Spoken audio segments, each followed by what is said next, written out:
meditaciones de hoy, luego de haber mirado esta imagen de las dos banderas que nos presenta San Ignacio, vamos a mirar el combate de Cristo, es decir, su pasión, precisamente la palabra agonía, la agonía en el huerto con la que empieza esta pasión. Agonía significa eso, lucha, combate.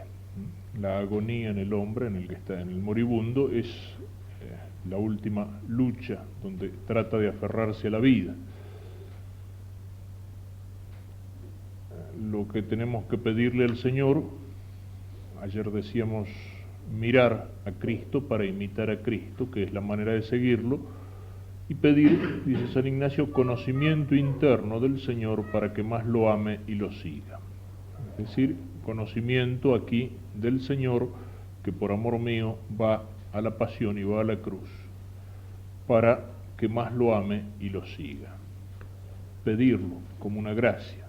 Para meditar la pasión, en fin, iremos indicando algunos momentos de la pasión, pero se puede utilizar también en el Vademecum, página 175 y siguientes.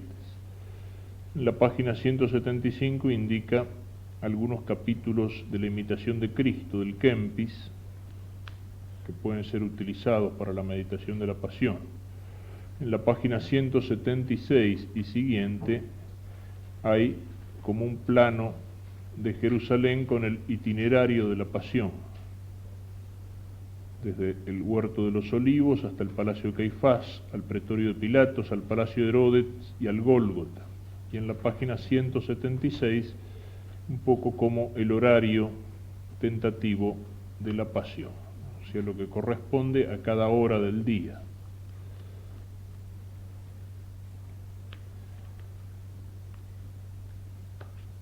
También los improperios en la página 195 que cantamos ayer en la adoración de la cruz, y María al pie de la cruz en la página siguiente. La meditación de la pasión se puede hacer también leyendo la pasión en los evangelios, leyéndola despacio, reflexionando, pidiendo ese conocimiento interno del Señor, recordando que aquel que padece no es solo un hombre, sino que es el Verbo de Dios hecho hombre.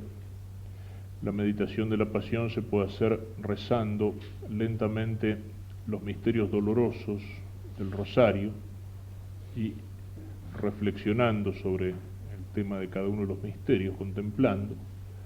Y la meditación de la pasión se puede hacer, como decíamos ayer, simplemente contemplando la cruz, es decir, mirando al Señor crucificado y leyendo en la cruz como en un libro, lo que indicábamos ayer en la misa. Nosotros vamos a ir indicando algunas de las escenas de la pasión y reflexionando un poco sobre ellas. En primer lugar, decíamos, el comienzo de la pasión es la agonía en el huerto de los Olivos.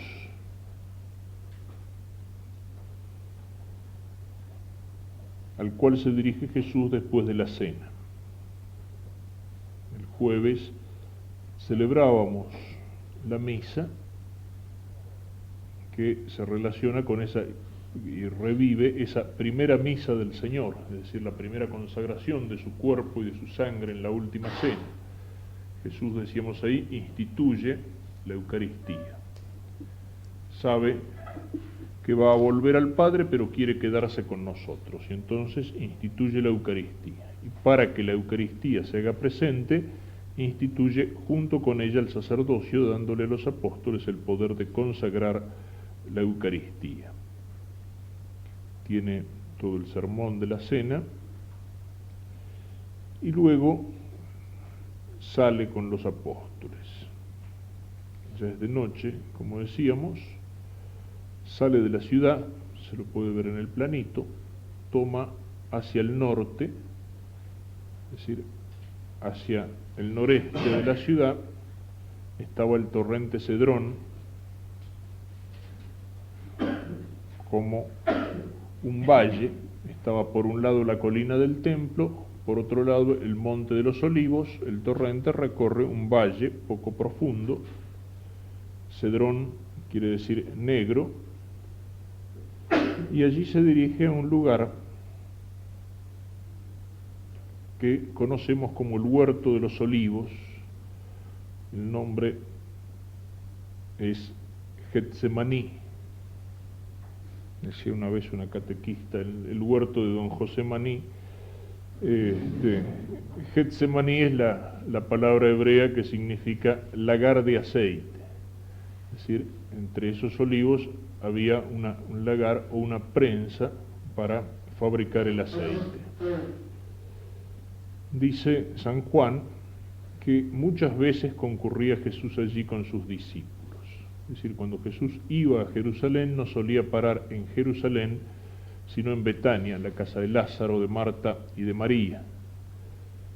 Y posiblemente al ir a la ciudad se retiraría después de predicar en el templo, de enseñar todo eso, se retiraría con los discípulos a este lugar, de modo que era un lugar conocido.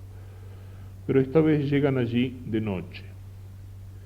Podemos imaginar, o si este tipo de meditación ayuda más a la contemplación, es decir, ir como viendo la escena, siguiendo a Jesús, escuchando sus palabras, aunque las vayamos leyendo.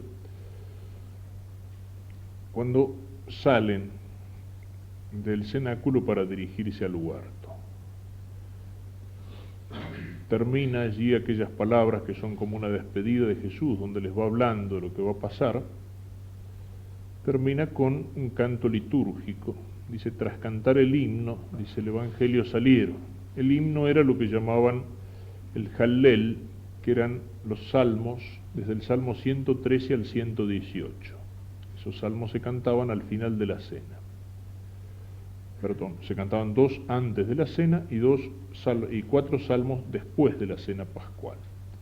Cantan los últimos salmos y sale con los discípulos. El estado de ánimo de los discípulos es fácilmente imaginable. Estaban tristes, llenos de temor, de inquietud, nunca habían visto a Jesús así. Y sobre todo Jesús les había ya ido insinuando lo que iba a pasar, lo de la traición, lo de la muerte, lo de la vuelta al Padre, lo de las persecuciones que iban a sufrir. Incluso les había dicho que iban a aflojar. El anuncio de que lo iban a abandonar y de que lo iban a traicionar. Y también por la tristeza de Cristo. O sea, se dan cuenta que está por pasar algo. Ya se ha ido creando, sobre todo lo muestra muy bien San Juan. Ayer hacíamos referencia a esas lecturas del Evangelio de San Juan que la Iglesia ubica durante los días de semana en la Cuaresma. Y vemos en esas lecturas que se va creando un clima de tensión cada vez mayor entre Jesús y los jefes de los judíos. Se va poniendo la cosa cada vez más espesa, ¿no? Llega un momento, el momento alrededor de la pasión, donde se puede decir que el ambiente se puede sentir, digamos, la carga, la tensión, el aire se corta con un cuchillo, como dicen. Es como en una película cuando va llegando al clímax, al momento de máxima tensión. Y eso pesa sobre los discípulos. Van en silencio, Jesús dice todavía algunas palabras, algunos piensan que el sermón de la cena que pone San Juan lo termina mientras van de camino hacia el monte. Cuando llegan allí, les dice, sentaos aquí que yo voy más allá para orar. Y toma de entre los discípulos a 3, Pedro, Santiago y Juan. Estos 3 discípulos, de alguna manera más cercanos a Cristo, son los que ha elegido también como testigos de la transfiguración en el monte Tabor, en el capítulo 9 de San Lucas. Si ustedes recuerdan, en la transfiguración Jesús se dirige con estos 3 discípulos al monte y allí se transfigura. Es decir, de pronto Cristo se vuelve él resplandeciente, y si sus vestidos eran más blancos que la nieve. Podríamos decir que eso debería haber sido algo así como el estado normal de Cristo. Es hombre, pero es Dios. Hay 2 naturalezas en Cristo. La naturaleza humana y la naturaleza divina, pero hay una sola persona que es la persona divina. Y esa persona del Verbo de alguna manera debía como transparentarse, como muchas veces, qué sé yo, se transparenta el alma en el cuerpo. Muchas veces puede verse en una persona como un estado de ánimo interior, por ejemplo, se transparenta hacia afuera. Un estado de tristeza se nota, pero también se nota un estado de alegría, si se tiene el rostro radiante. Es algo que se nota en la santidad, ¿no es cierto? Por eso se pinta muchas veces al santo con una aureola de luz sobre la cabeza. Muchas veces en la persona que ha llegado a un grado alto de santidad hay algo que irradia. No son tanto sus palabras, sino algo invisible pero que al mismo tiempo trasciende de esa persona. Hay como una luz que trasciende del santo. En la pequeña iglesia de Ars la gente venía de todas partes, en fin, para confesarse con el cura, pero escuchaban sus sermones.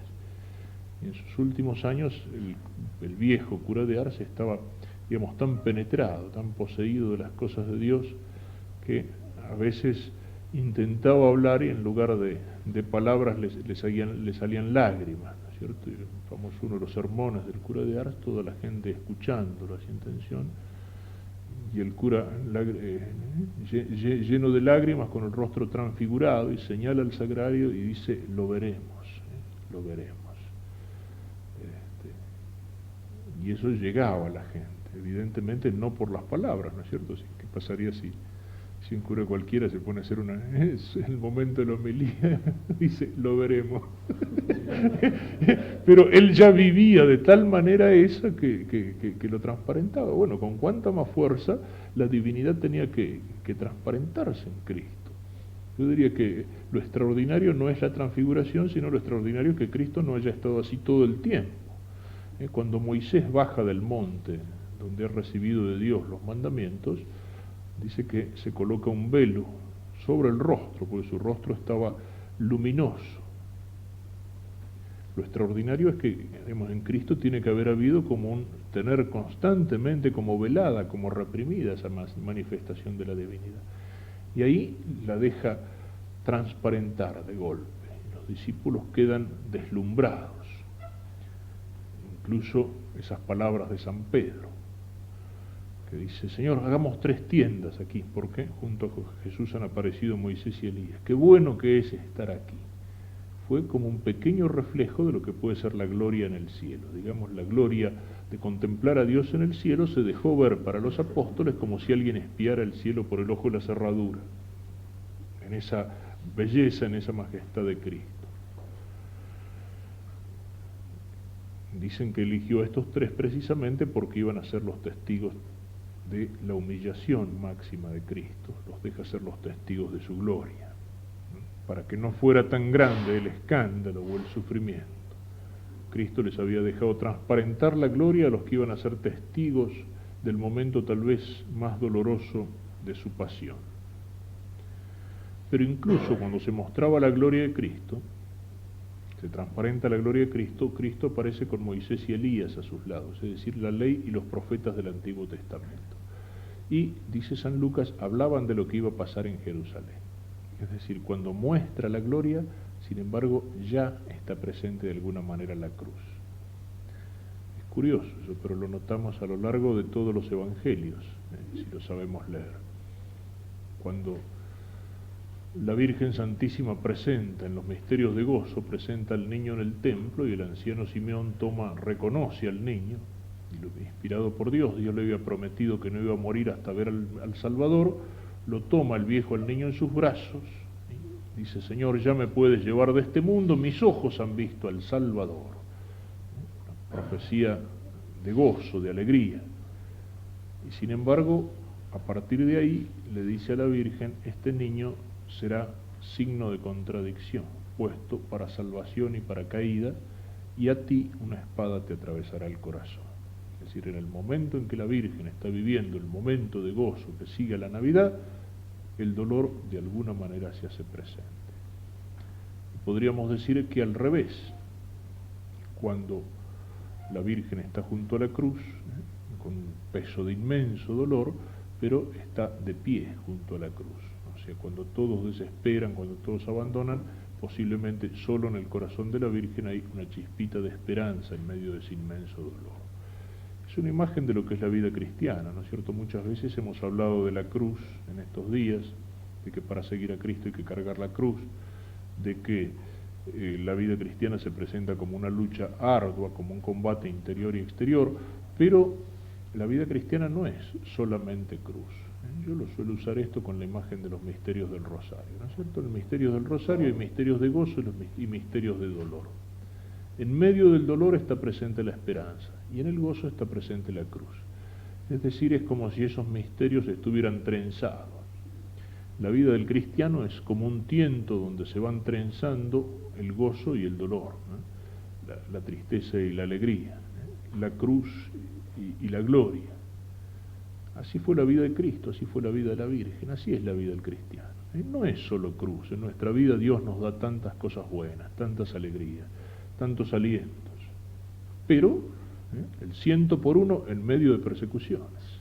O sea, el paraíso no está aquí, aunque aquí hay muchas cosas que nos reflejan el paraíso, pero también está la cruz por el camino. Lo que importa es ser como la Virgen, fieles en el gozo y en el dolor. Como dice el tango, los amigos se cotizan en las buenas y en las malas. Bueno, si somos amigos de Cristo también vale para nosotros. Esos son los 3 apóstoles que acompañan a Cristo. Han contemplado la gloria del Señor, van a contemplar también su humillación. En la transfiguración la divinidad se manifiesta. Aquí la divinidad se esconde. Nos dice San Ignacio, mirar cómo la divinidad se esconde. El Señor dice, Marcos, mi alma está triste hasta la muerte. Y les dice, permaneced aquí y orad conmigo. Orad para que no os venza la tentación. Esa frase de San Pedro que aparece en su epístola que citamos, vigilad y orad porque vuestro enemigo el diablo ronda, bueno, la ha escuchado de Cristo. Y él sabe lo que le resultó ser flojo en la oración y dormirse, la tentación lo venció. Y, dice San Lucas, se arrancó de ellos a la distancia de un tiro de piedra, ha dejado a los otros 8 un poco más lejos, se acompaña con estos, pero todavía se aparta de ellos. Y ese apartarse está expresado de esta manera, se arrancó de ellos, es decir, no como quien se separa, sino como quien violentamente se separa, es decir, como quien se arranca de ellos. En ese momento de suprema tristeza del Señor, también qué doloroso tiene que haber sido esa separación. O sea, de qué manera ayuda en los momentos de gran tristeza tener al lado una persona querida. ¿De qué manera ayuda eso? Tener la compañía de alguien que nos quiere, aunque no sean palabras, es solamente la presencia de una persona querida, solamente la presencia de un amigo, la presencia de un familiar. Es algo que me hace pensar, en fin, perdón como digresión, pero lo que significa para una persona en el momento de la muerte, el tener al lado las personas que la quieren. De qué manera, aunque a veces puede ser necesario, pero de qué manera son inhumanas las instalaciones de terapia intensiva para un moribundo. Tiene sentido la terapia intensiva si hay una persona a la cual se la puede ayudar, se la puede curar, pero no para prolongar inútilmente la vida de alguien que ciertamente va a morir. Los médicos hoy hablan, y se habla también en moral médica, del encarnizamiento terapéutico, es decir, el hacer esfuerzos absolutamente inútiles para prolongar la vida de una persona haciéndola sufrir, a veces horriblemente, y solamente por el motivo de decir, bueno, todavía está vivo, o por prestigio personal, o a veces incluso por interés económico, que pasa en las salas de terapia intensiva. Pero la persona está allí llena de cablecitos, de cosas, sola. Hay un derecho a morir con dignidad. Y el que muere, el moribundo, es como el niño recién nacido, necesita el afecto, necesita el cariño, necesita el cariño. Conocí eso en alguna persona que en terapia dijo, sáquenme de aquí, me quiero morir en mi casa y en mi cama y con mis familiares alrededor. O sea, qué importante, es importante eso. Y en ese momento, digamos, ¿cómo ayuda cuando uno está indefenso, cuando a lo mejor tiene la conciencia medio perdida, un ser querido al lado, a lo mejor que le tiene la mano, que lo acompaña? Qué importante que es eso. Una muerte humana, digámoslo así. A veces el exceso en la medicina lleva a deshumanizar hasta eso. Bueno, es un poco lo que puede pasar con Cristo aquí, que se encuentra en ese momento de la muerte. Se arranca de ellos. Es decir, se arranca del último consuelo, de la última compañía que podía tener. A veces en la pasión, cuando miramos la cruz, miramos los sufrimientos físicos de Cristo, los azotes, las heridas, la lanza, la corona. Pero aquí lo que siempre me ha impresionado de esta agonía en el huerto es precisamente el sufrimiento anímico, el sufrimiento espiritual, el sufrimiento psicológico de Cristo, que es tremendo y a veces mucho más doloroso que todos los sufrimientos del cuerpo. O sea, eso impresiona fuertemente, esa enorme tristeza que pesa sobre él. Y entonces, apartándose de ellos, empieza la oración de Cristo. La describen los evangelistas diciendo postrado sobre su rostro, es decir, de rodillas con el rostro en tierra. Oró diciendo, Abba, Padre, todo te es posible, aleja de mí este cáliz, pero no se haga lo que yo quiero, sino lo que tú. Abba. Es una expresión, una palabra hebrea que solo Cristo se atrevía a dirigir al Padre. Los judíos tenían idea de Dios como Padre, pero como Padre, digamos, allá, como Padre distante al cual se le habla con mucho respeto y se lo trata de usted. Entonces ellos usaban alguna raíz emparentado con esto, en vez de Abba, Abi, Padre nuestro, Padre mío, Abuná.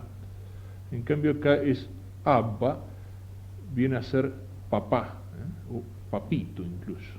Era la palabra que un niño pequeño podía usar para dirigirse a su padre.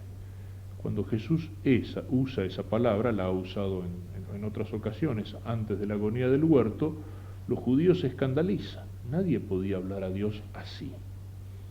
Y es uno de los signos que Cristo da de su divinidad. Es uno de los signos que Cristo da de su divinidad. O sea, ese trato a Dios como Padre, pero con la intimidad con que un niño pequeño podía dirigirse a su Padre. Es un signo de intimidad, algo que no existía en el lenguaje religioso de Israel. Y Jesús lo usa. Jesús lo usa. Y nosotros podemos usarlo después de la muerte de Cristo.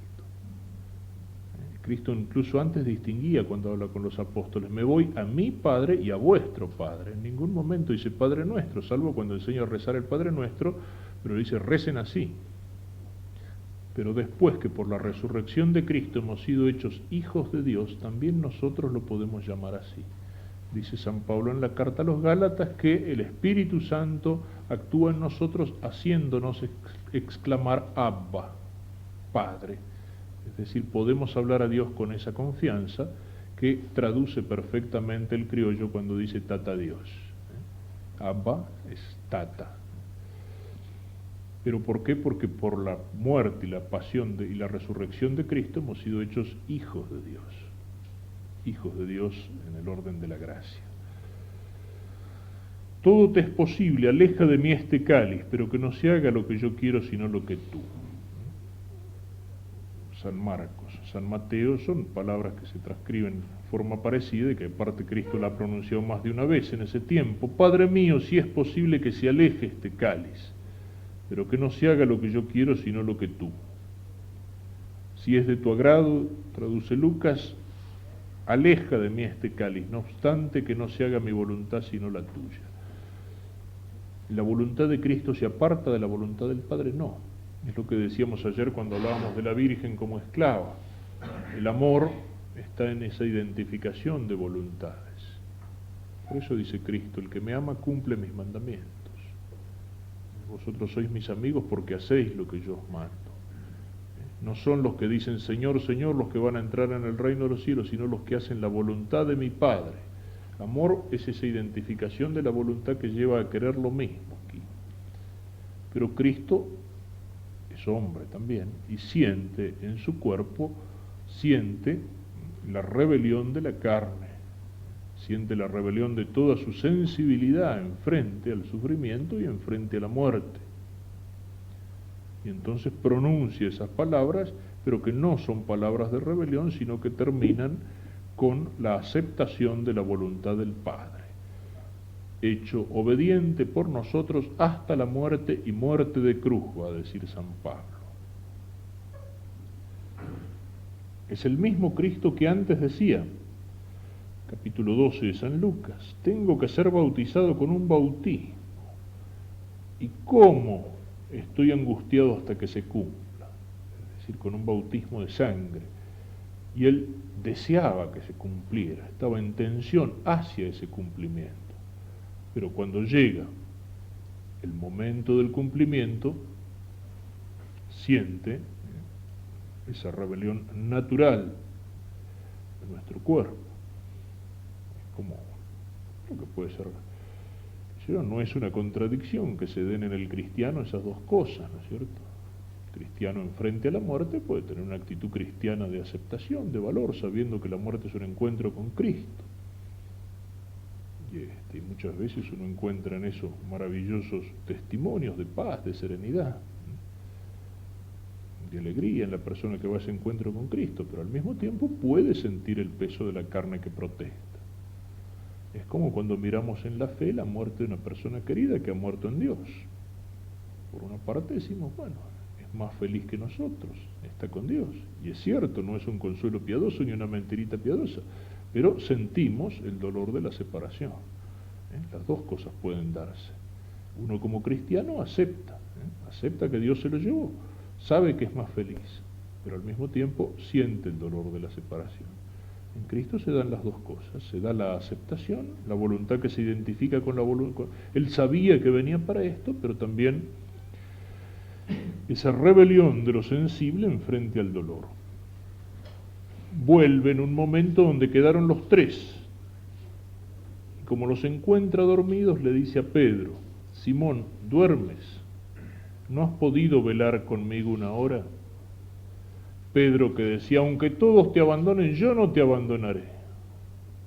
Sin embargo, no has podido velar conmigo una hora. Ibas a dar mi vida por mí y no sos capaz de velar una hora. ¿Cuántas veces nos podría decir el Señor algo parecido a nosotros?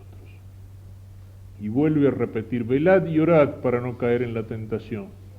El espíritu está pronto, pero la carne es débil. Vuelve a orar por segunda vez diciendo las mismas palabras. Padre mío, si no puede pasar este cáliz sin que yo lo beba, que se haga tu voluntad. Repite una y otra vez esta frase. Es oración. Oración de desolación. Oración de pobre, como decíamos el otro día, de que se puede dar en los momentos así de desolación, de sufrimiento. Señor, acá estoy, que se haga tu voluntad. Otra vez vuelve a los discípulos y los encuentra dormidos de nuevo. Dice, pues tenían los ojos muy cargados y como no supieron qué responderle, se fue a orar por tercera vez.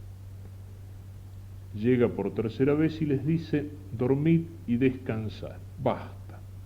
Ya ha llegado la hora en que el Hijo del Hombre va a ser entregado en manos de los pecadores. Levantaos, vamos, ya se acerca el que me va a entregar. El Señor que se levanta y en ese momento se empiezan a escuchar los ruidos, a ver las antorchas. Él ya sabía lo que iba a pasar, sabía que venían a buscarlo y sabían que el traidor venía con ellos. Hay un detalle que nos muestra la intensidad de este sufrimiento y es el sudor de sangre. No lo ponen todos los evangelistas, solamente Lucas. Son esos detalles profesionales. Los otros ponen el sufrimiento, incluso los testigos presenciales, el Evangelio de San Marcos, que era interpres Petri, había recibido el relato de Pedro, y San Juan es testigo presencial. Pero ellos están impresionados por el sufrimiento de Cristo,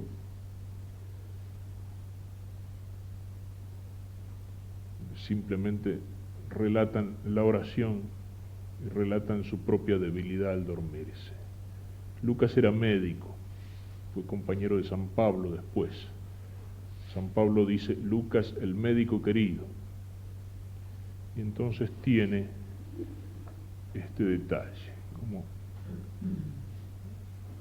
tiene alguno que no sé si será de ética profesional, cuando describe el milagro de aquella hemorroísa, la mujer que tenía un flujo de sangre. Los otros dicen que muchos años había ido a médicos sin curarse, y Lucas dice al contrario, la dejaban cada vez peor.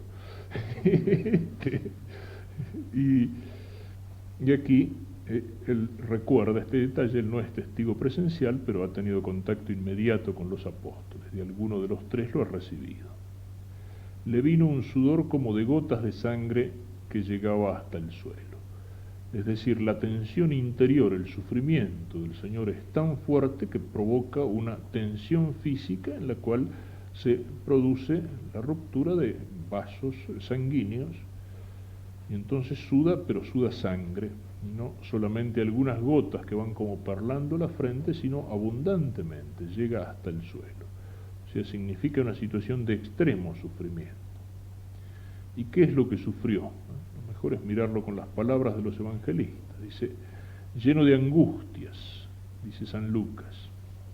Y San Mateo transcribe las palabras de Cristo, mi alma está triste hasta la muerte. En Mateo mismo comenzó a entristecerse y a angustiarse. Y San Marcos dice, comenzó a sentir pavor y tedio. Es decir, miedo, el temor natural de la muerte, y después como asco, náusea, tedio. Esa palabra tedio también es una palabra que siempre me ha impresionado. Incepit tedere et pavere, dice el texto de la Vulgata. A sentir tedio y temor, pavor. El tedio es como ese profundo desgano interior. Alguna vez lo habremos sentido cuando tenemos que afrontar una cosa difícil, algo que sabemos que nos va a costar mucho, que se nos va a hacer cuesta arriba. Uno no solamente a veces siente el miedo del resultado, sino tedio, es decir, como un infinito cansancio, como un enorme desgano. Como si uno dijera, no, dejémoslo. Es algo que puede llegar a como a paralizar la voluntad, una sensación de inutilidad. ¿Para qué voy a hacer esto? Así es. No tiene sentido, ¿no? Y eso es un peso tremendo, a veces peor todavía que el temor.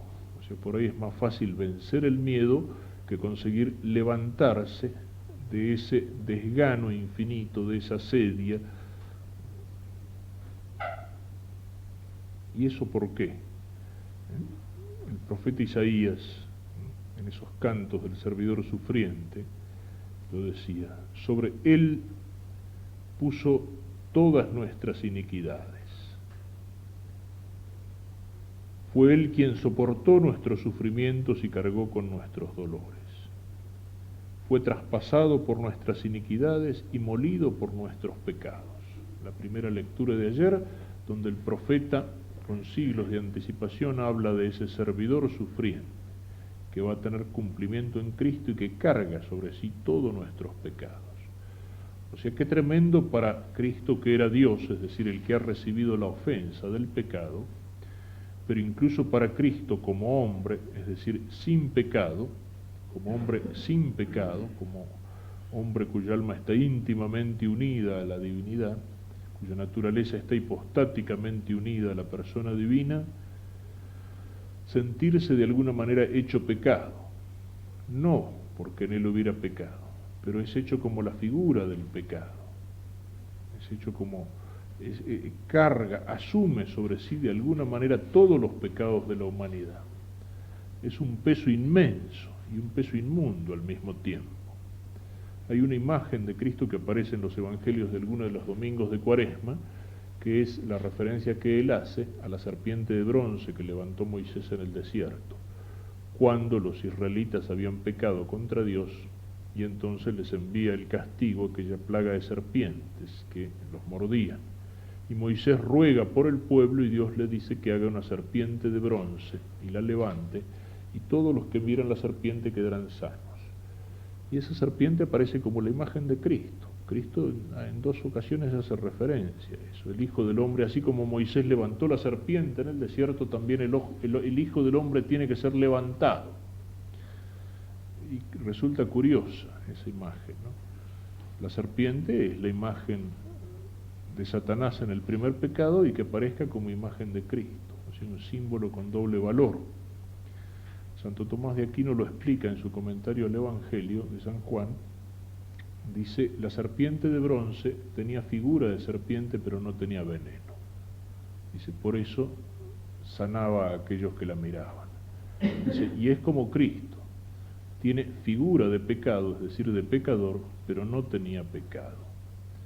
La serpiente de bronce levantada sobre un palo curaba a aquellos que miraban hacia ellos. Cristo, cuando es levantado sobre la cruz, dice, atraeré a todos hacia mí. Es decir, a todos aquellos que miran hacia la cruz, que creen en Cristo, entonces Cristo tiene por su pasión el efecto salvífico.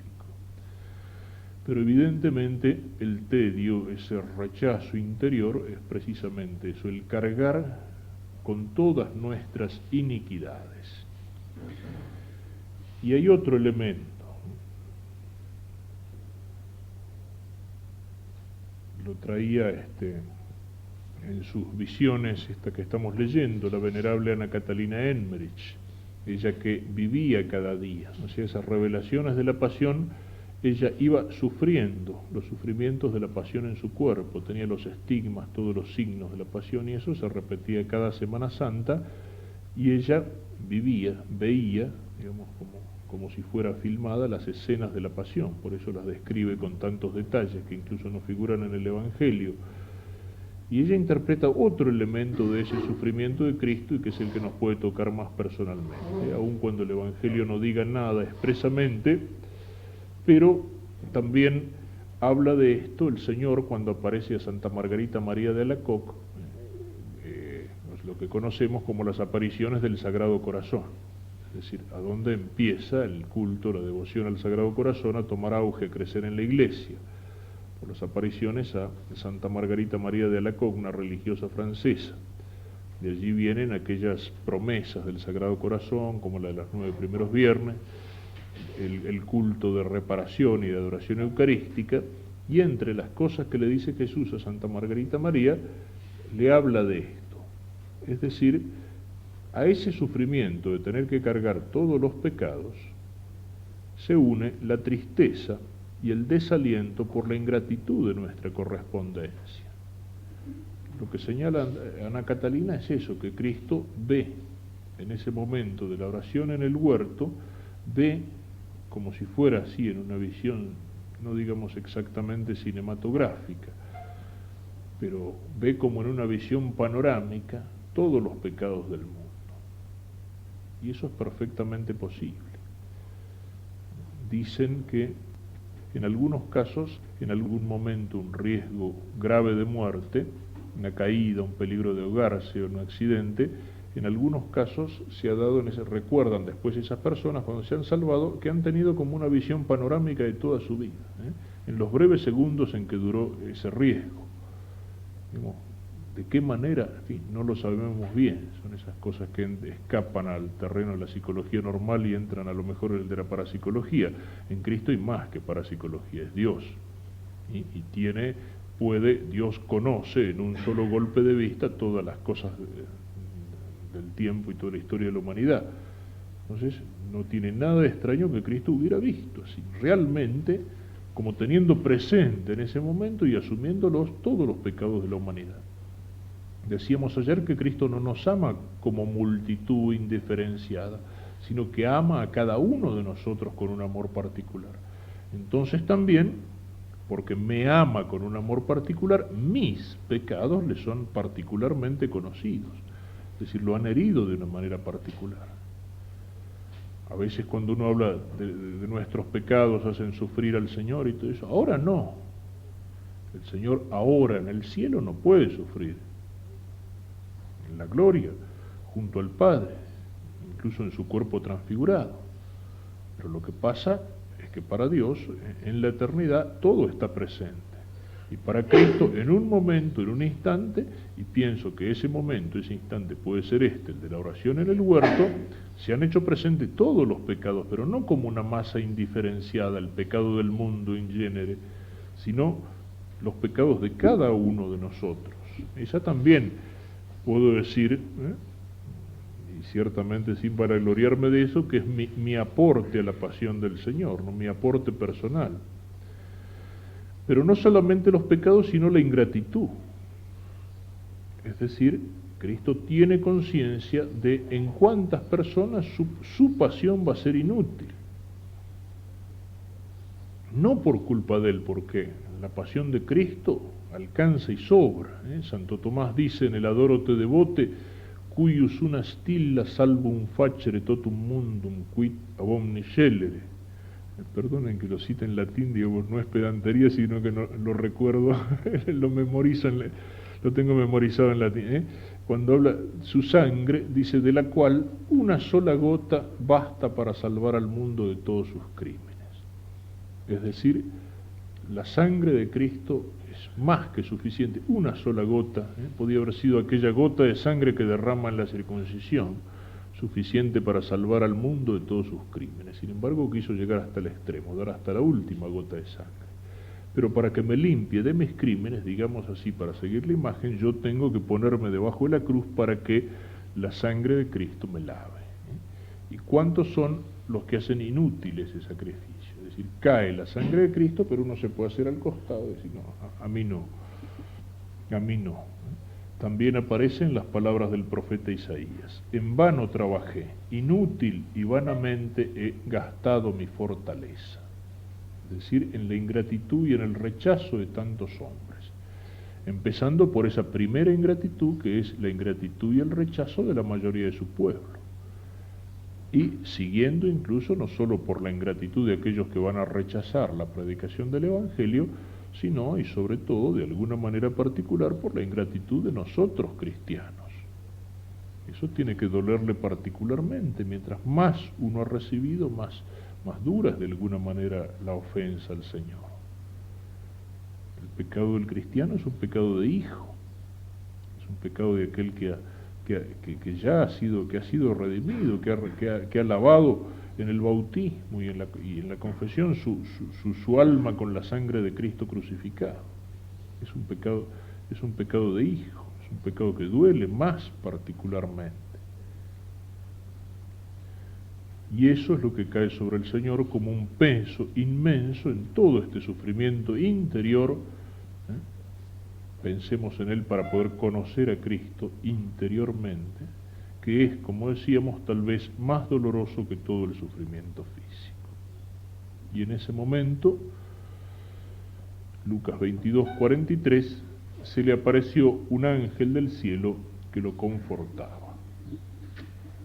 Pensemos entonces sobre esto de la manera que decía antes, o recordando alguna de estas ideas, o simplemente tratando de mirar al Señor como si estuviéramos allí presentes, en su pasión en el huerto,